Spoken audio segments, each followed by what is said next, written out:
Yeah. Oh yeah. Look at that. You can't hear the music, but I can. That's beautiful. Welcome everybody. Welcome everybody.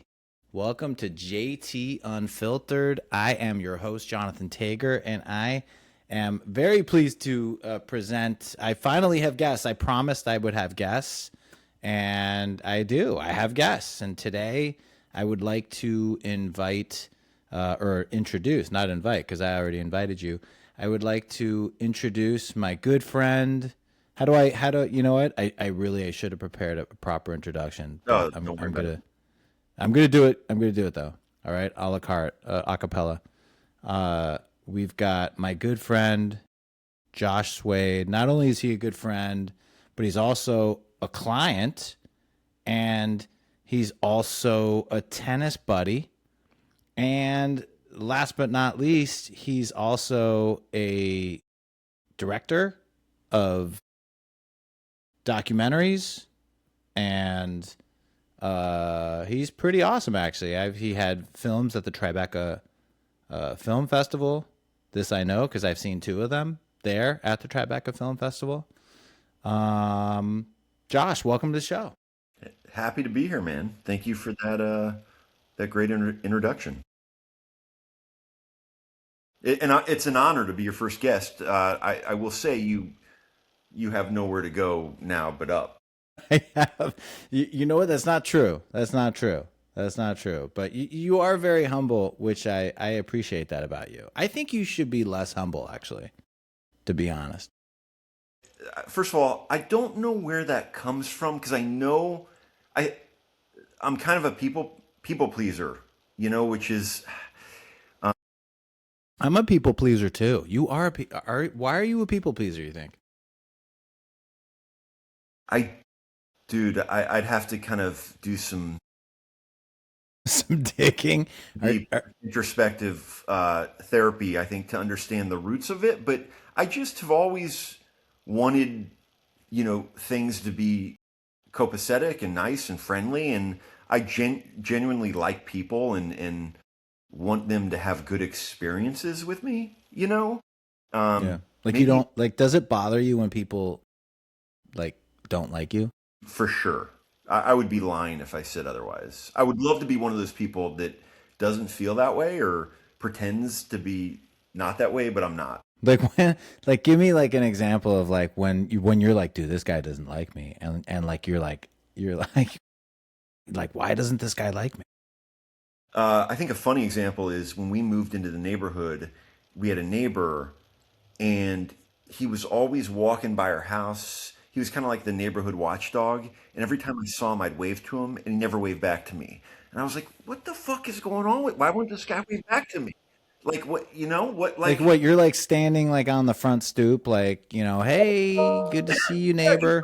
yeah, or in the car driving by him. And, car windows are dark, so maybe he's not seeing me.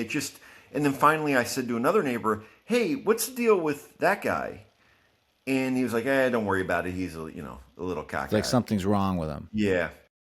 And so, I will say there this look, we live in Forest Hills, New York, and it's kind of for New York City, it's like a small town. I'm just trying to get our three listeners, to know exactly where we are. But we're in Forest Hills, New York. It's like a small town vibe, New York City, though, it is. right? So like everybody knows each other, especially in Forest Hills Gardens, which is Yes. like an 850 house community. So anyway, yeah, finish. Go ahead. I'm just trying to Well, keep it back so, on. that's, you asked for an example, and that's just one that came to mind. Of course, like, we all have daily experiences or, moments where we feel like someone's not getting us or they are, have some sort of predetermined idea of what we're all about. And, yeah, it bothers me when people don't think of me in a positive way, I should say. But, I will say the older I get, I've gotten better with that. I have. With the whole it's funny as you get older, especially for me, because I'm the same way. I am the same way, believe it or not, because I can be a dick sometimes, and I try not to be. I genuinely like people and I want people to like me. But sometimes I'm shy, even though it's weird because I'm not a shy person. But like sometimes I won't say hello, or like I'll walk by and like I think sometimes people take that as like, as like, what's up with him? He didn't say hello to me, and like they'll hate me because of that. I think that rears its head, especially in Forest Hills, because you see a lot of the same people a lot of the time, and in the tennis circles, you may just have stuff on your mind, and you're not going out of your way to say hello. Like you, I'm shy in certain circumstances, and people get rubbed the wrong way because you didn't do this or that, and it can kind of become ridiculous. But But well, just think about I mean, look, let's talk about it. Why not? But remember, like the other night, we're in a Monday night tennis group, Swade and I. And anyway, it's a bunch of guys. I look at these guys as like my brothers, right? It's all the brothers I never wanted or asked for. But they're all good guys, and we all fuck around. We all talk shit to each other. That's like the fun of it. And there was this one, Scott, when he was talking about Shaman, how they had their whole kind of thing. And it's really funny because, like, honestly, Scott, I would say, just easily speaking, Scott is like one of the nicest guys, certainly in the Monday Night Tennis group, okay, for sure. lovely. And Shaman, who's not in the Monday Night Tennis, is one of the nicest guys I know at the club. And so for Scott to be like, "Oh, I had a problem with Shaman," I was like, "What? Like, are you kidding me?"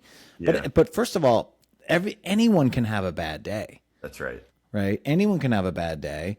Anyone can, have a miscommunication or sort of like a weird, situation with someone. So it's like, think about it. You can be in the car, someone could cut you off, right? And you're like, fuck you for cutting me off, right?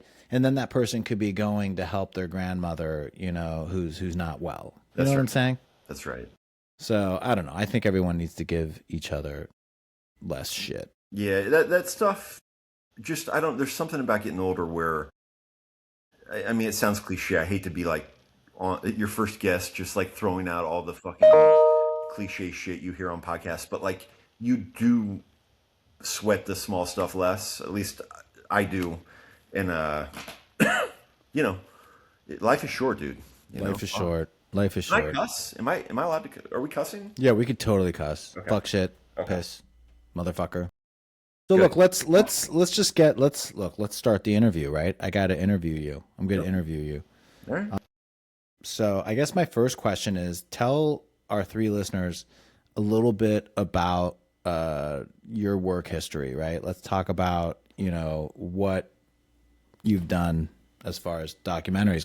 Dude, I love the fact, 'cause I'm like a fan of your documentary. I really am, honestly. Um, So yeah, go ahead, please. Tell our listeners what you've I done. think I'm not just telling the listeners. I'm telling you because there's probably like quite a bit you don't know For sure. about me professionally speaking. I uh, grew up wanting to. I fell in love with hip hop in high school, and I got two turntables, and I was like a DJ. No microphone. You just got the I turntables. just got the turntables Yeah. and a bunch of records, and started, you know, teaching myself really how to DJ. And in Kansas City, where I grew up, that was, a pretty unique thing. And I just got so into 90s hip hop and got into record pools. And when I went to college, these record pools started sending me records because they wanted me to play the records like when I DJ'd, right? And What do you mean? Like you DJ'd where? I Like just DJ'd like everything from frat parties to clubs, bars, you name it, right? okay Um, for and money. You got paid. yeah, I got paid. I got paid. Not a lot, Not a lot, but you got paid. Yep. but I got paid. And I just loved sort of setting that, like, the same reason anyone would get into DJing, introducing people to music perhaps they haven't heard of, or just setting the soundtrack for the evening. And I really wanted to get more into how records are made, and I set my sights on New York because this is where primarily the record business was in the 90s. So I actually finished college here in New York, and I lived with my aunt and uncle in Great Neck. And I know I'm taking this back pretty far, but um, I started working in New York City, Let's and start when you were a baby. I was Yeah. circumcised some days into Let's my start at your yeah. circumcision.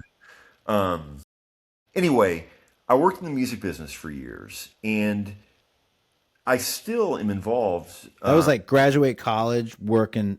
That Yeah. was your first job. First It, job. Where was your first job? well, so my first job was actually at Maverick Records, which was Madonna's record label at the time, Was and that I Guy worked. Osiri? Yes, Guy I Osiri. went to summer camp with Guy Osiri. Really? In Yeah, Ohio?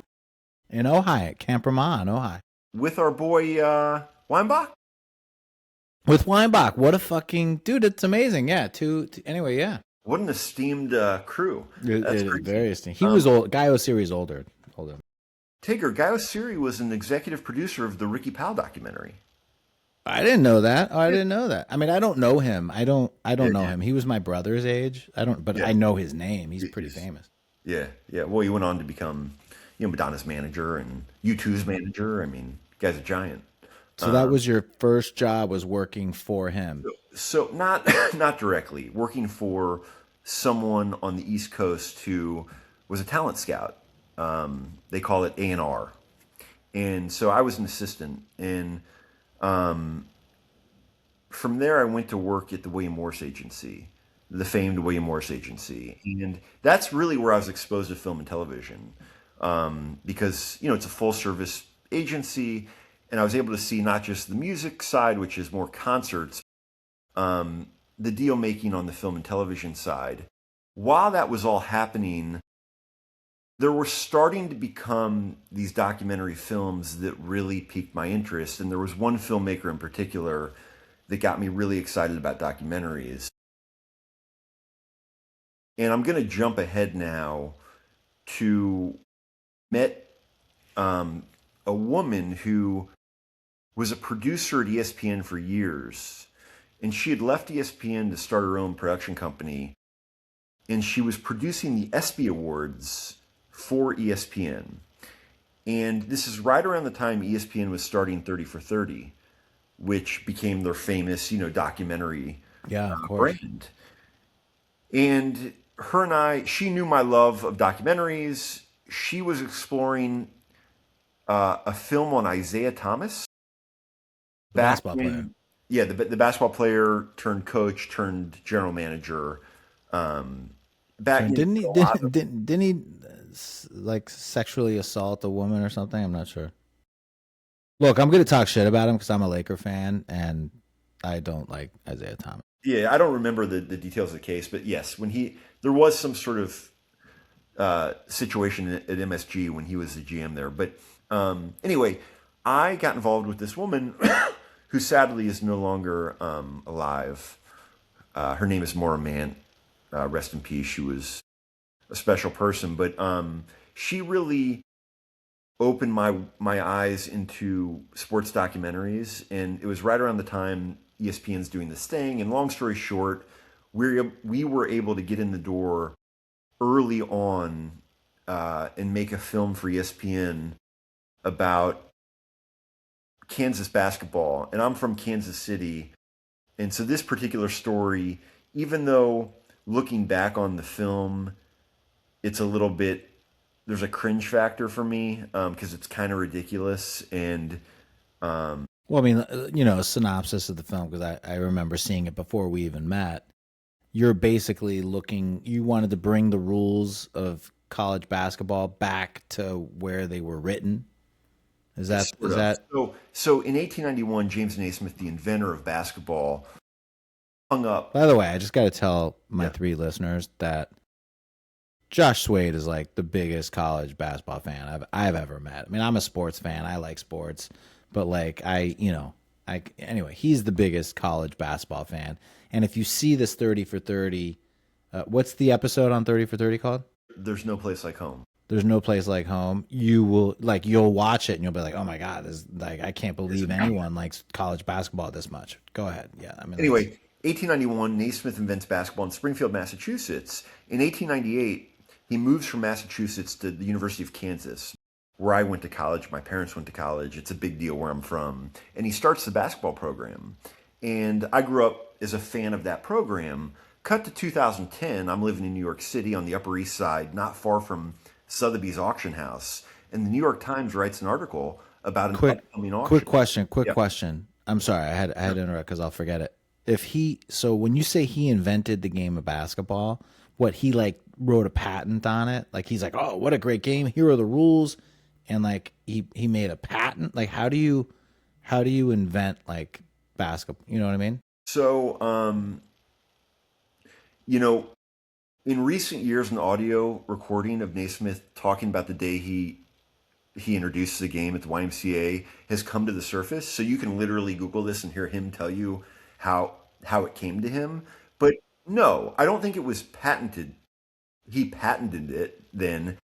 He needed to figure out a game in the wintertime indoors that would satiate, the men at this YMCA teachers training college, and thought of, oh, if we put a peach basket on one end and a peach basket on another end, and you have to throw, essentially a ball into the peach baskets, then we have this game called basketball. And here are the rules. There's going to be, 13 of these rules about how you advance the ball and how you So he like wrote out, it down. So wrote it's it down. actually scripted, but he didn't like. I mean, he wrote it down, and no one, whatever. But like, That's how did right. it grow? It grew How really does he get the he gets credit for it? it grew incredibly fast. This is there could be a very deep dive on this, but because he was in the YMCA system, which was already very entrenched in this country and in the world, the game spread through the YMCA very, very quickly. It was almost like an instant hit, if you will. Springfield, Massachusetts proximity to New York City is also really key because the game very quickly made its way to New York City. That's why there's such a connection between basketball and New York City because this is really the first city to really, Where it really took exploit off. it. Yeah. Yeah, actually, I've driven through Springfield a bunch of times. When you go to Vermont, you got to drive through there. So I've driven through, and I always see the Basketball Hall of Fame. It's a big deal, and I always wanted to stop. I never stopped though. I never been. It's interesting. It's kind of like in a sort of an outdoor mini mall. Yeah, I mean the whole thing. There's actually I think there's a casino there now. Is that right? I think they built a casino right there. I could be wrong, but I think there's like a nice casino that they just built. Anyway, finish your story. You were So Naismith writes these rules down, and they stay in his family for over 100 years. What is that? well. 2010. When did he pass away? He died. Naismith died. Goodness, in uh, I believe. Oh gosh, Tager, I should know the What's his answer. first name again? James. Hey Uh, Google, when did James Naismith die? 1939 in Kansas. 1939. yeah, he's buried in Lawrence, Kansas. Yep. Yep. Um, Spent the last 40 years of his life there, and is a really big deal. That name kind of loomed over my childhood. So when this article in the Times came up, and I heard about this auction that was essentially a month away, I thought, well, these rules have to be at Kansas because that's where his legacy is really alive every game night. It's an unbelievable place to go watch a college basketball game. If you've been there, which we'll get you there one of these days and see it, it's very visceral. You'd understand why I felt so compelled. And so what I did is I got a ragtag crew and thought, well, if I can go find some of the wealthy Kansas boosters who might agree with me that these rules should be at Kansas, then perhaps they'll be willing to bid to win these rules at auction when they go live at Sotheby's. And that's what the film is essentially about. Me going around the country trying to get people to bid on the rules. How so? What's the end what was the end result? Well, the end result is I made my way to a Texas billionaire named David Booth, who has a firm called Dimensional Fund Advisors in Austin. It's based in No Austin. relation to John Wilk? No relation. Yeah. And David grew up in Lawrence, Kansas. Ironically, I mean, this is where it gets kind of eerie. He grew up on a street called Naismith Drive, Oh, that's which is kind of just crazy. insane. Random. I mean, but the street is named after James Naismith. What is? Oh, okay. So it wasn't like okay. It is No, it's named not. after him. Oh, Yeah, it's okay. literally named after James Naismith. Okay. And so David Booth has done very well for himself, to put it mildly, is a huge Jayhawk fan and understood why this was so important. And so the film shows him calling into the auction. He doesn't show up to New York City. He calls in, which I guess is a pretty common thing for these folks. And you get to watch him bid against someone else. And ultimately, if you want me to spoil it, Spoil it. Yeah, spoil it. yeah, I'm going to spoil it. David wins the rules of basketball, and the final price is 3.8 million, and with the buyer's premium, it brought it to like 4 million and change. And at the time, And it's this literally just a piece of paper with the two pieces, rules. 2 pieces of paper. Two pieces of paper. Like what is like? What's the first fucking rule? Like what's the first rule on that thing? Gosh, Do you even know? dude. I mean, back when I was You don't even know? Tigger, back when I was doing all this, it's a lot. It's 16 years ago or whatever. You know, I'm I just did know saying. back then, I would, but it was I 2 hours of you looking. We got to get these rules. What was the first rule? No. But like, was it like? Was I'm it not. like baskets must be 10 feet high? Is that like? Is it like That's a great something like question. that? But is it like rule number one? Baskets must be on either end of a. You know what I mean? Like, Let's look it up. Why don't we look it up? should we look it up? Yeah. All right, you look it up because I got too much like Okay, I'm gonna look it up. stuff going on here. But I'm just saying it was like a list of like things like that. It's like was it like is that how it was? Yep. Wow. And did he like number them in like importance or Yes. no, not really? No, I think he numbered them, but I'm not so sure one was any more important than the other. Was 3-point shooting one of the rules? He didn't get that far. Was it 2-point baskets? 2-point baskets. It's a And great question. fouls, they had all that? So the first rule, and I really should remember this. That's the other thing about getting older, dude. Like you forget shit. Do you have that problem? I mean, yeah. Ridiculous. I don't even want to talk about it. So the first rule of basketball, written by James Naismith in 1891, is Wait, let me guess. Let me give a guess. I got to go with the first rule is there's two baskets however many feet apart from one another and there's to be 10 feet high. no. Not even close. Not No. even close. To that, I think that the baskets, I'm not so sure those are identified in the rules because it's like Well, that's not really a rule either. a rule. It's That's just not a part of it. rule. Yeah. Okay. So the first rule is the ball may be thrown in any direction with one or both hands. Ball may be thrown in any direction with one or... You That's know? a rule. That's That's an a actual rule. rule. That's rule number one. Okay. Is that... okay. What about dribbling? Dribbling's got to be up there. So the interesting thing about the invention of basketball, Naismith did not. He saw He saw the game as only passing. Dribbling was introduced later. I think pretty soon thereafter. But Naismith did not. There was no It was dribbling when only he... passing. And here's another thing I can tell you that I remember. After every made basket, the ball gets recentered for a jump ball. Interesting. Yeah, I don't like that rule. Yeah, It's not a good And- rule because if you had Wilt Chamberlain, exactly. it's You'd like never not give up fair. position. Yeah, they'd get the ball every time. Yeah, so that's actually you'd think that rule would have been gone pretty quickly. Well, I mean, like any great idea, there's modifications. Or Yeah.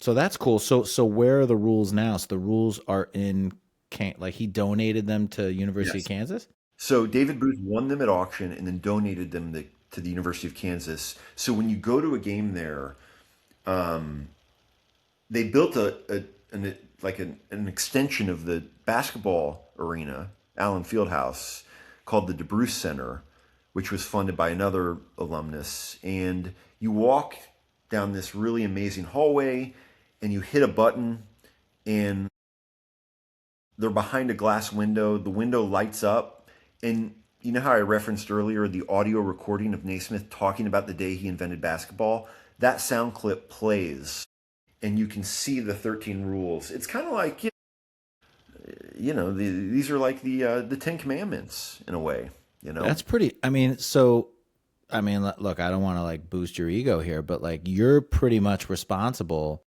single-handedly. Well, I mean, obviously his $4 million helped, but you found him.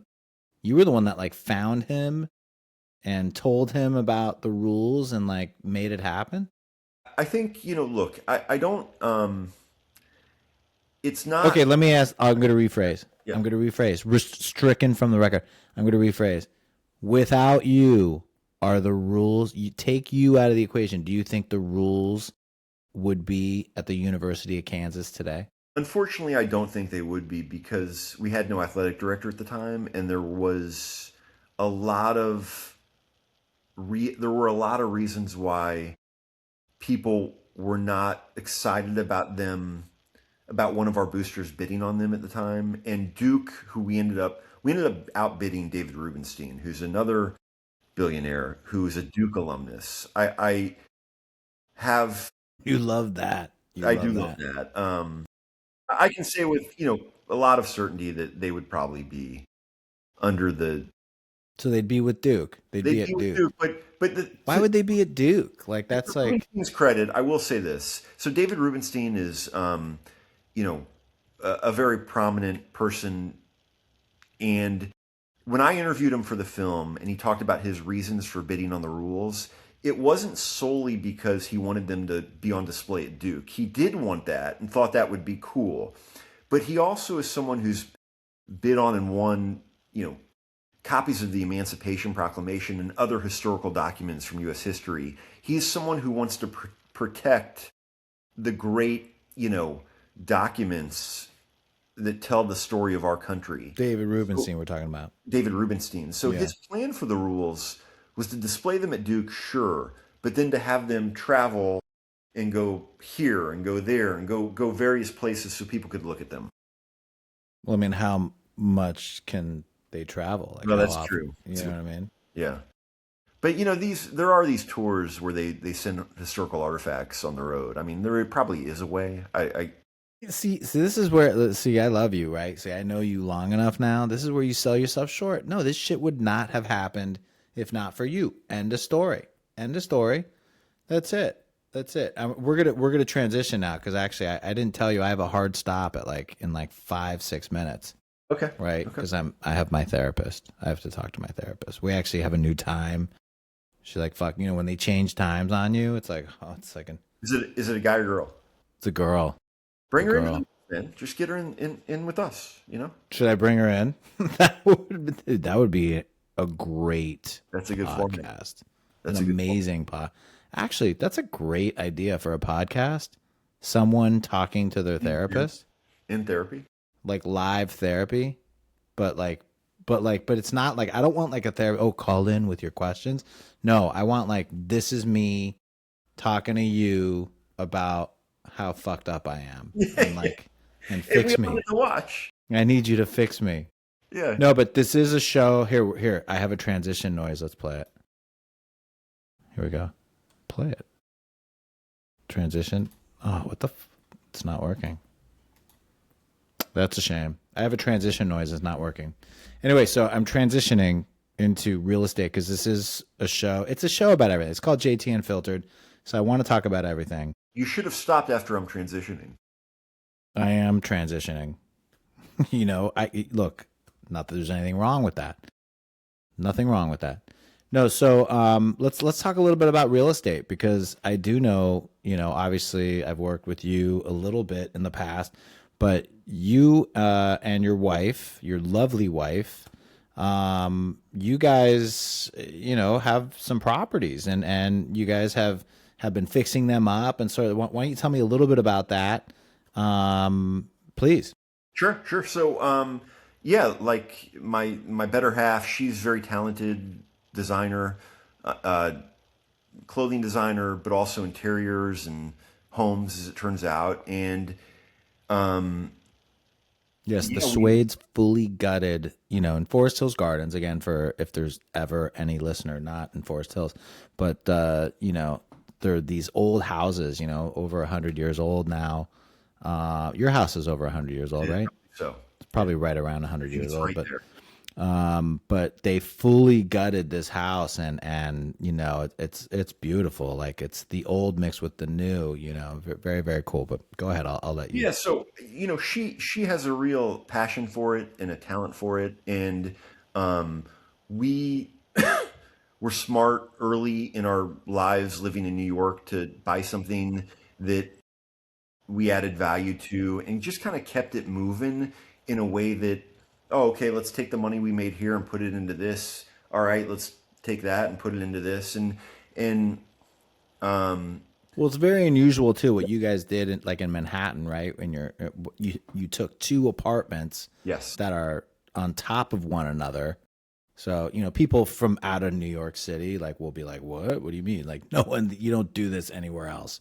But they took two apartments and they duplexed them. that's right. So, So we lived in yeah. this co-op and we were having kids and we needed a bigger space and the apartment under us came up for sale and we went to the board and said, is there a world where we could if we bought this apartment under us, could we combine and make a duplex?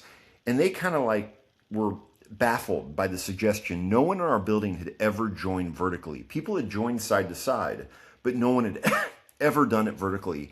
And they said, look, there's nothing in the bylaws that say you can't do this, but you need to have it like looked at structurally by the right sort of engineer or whatever. Yeah, just to make sure you're not going to knock the building down. Yeah. Exactly.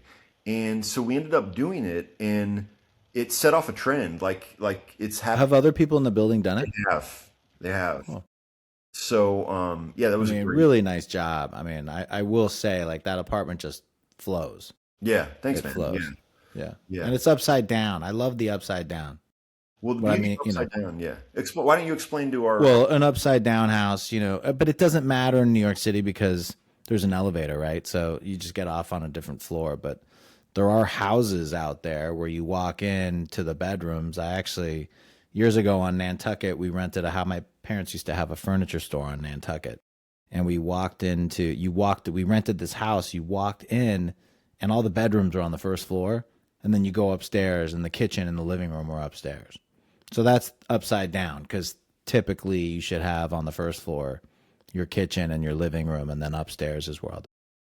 But also another thing that I think is really unique about that duplex and about living in New York City is the beauty of the upside down. And we didn't even realize this. We got lucky. I wish I could tell you this was a master plan, but these old pre-war buildings have nothing in the rafters. So one of the biggest issues in living in these old buildings in the city is people complain about the noise above them.